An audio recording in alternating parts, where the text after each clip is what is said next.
আরে যেখানে বান্দা হিসেবে আপন স্রষ্টাকে ভালোবাসতে পারলাম না, উম্মত হিসেবে নবীকে ভালোবাসতে পারলাম না, আর কি ভালোবাসা আপনি আমাকে দেখাচ্ছেন, আমি আপনাকে দেখাচ্ছি।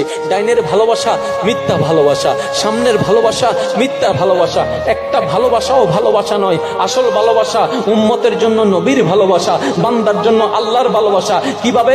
আপনারাই তো বলেন সত্যিকার বন্ধুকে যে বিপদে পাশে থাকে, যে বিপদে পাশে থাকে, যে বিপদে পাশে থাকে, এটাই তো সত্যিকার বন্ধু। কে আপনাকে সত্যিকার ভালোবাসে কিভাবে বুঝবেন? যে আপনাকে নিঃস্বার্থ ভালোবাসবে, কারণ ছাড়া ভালোবাসবে, এটাই তো আপনার। এবার স্ত্রীকে জিজ্ঞেস করুন, কেন তুমি আমাকে ভালোবাসো? বলবে যে নিঃস্বার্থ।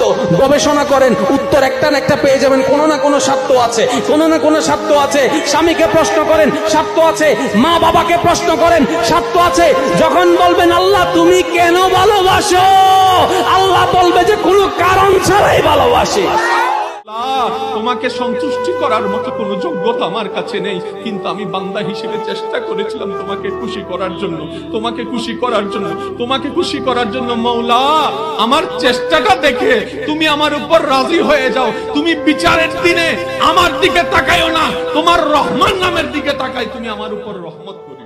কোনো যদি দেখেন যে দুনিয়াতে কোনো দোয়াই কবুল হচ্ছে না, তারপরে মন ছোট করবেন না। কেন?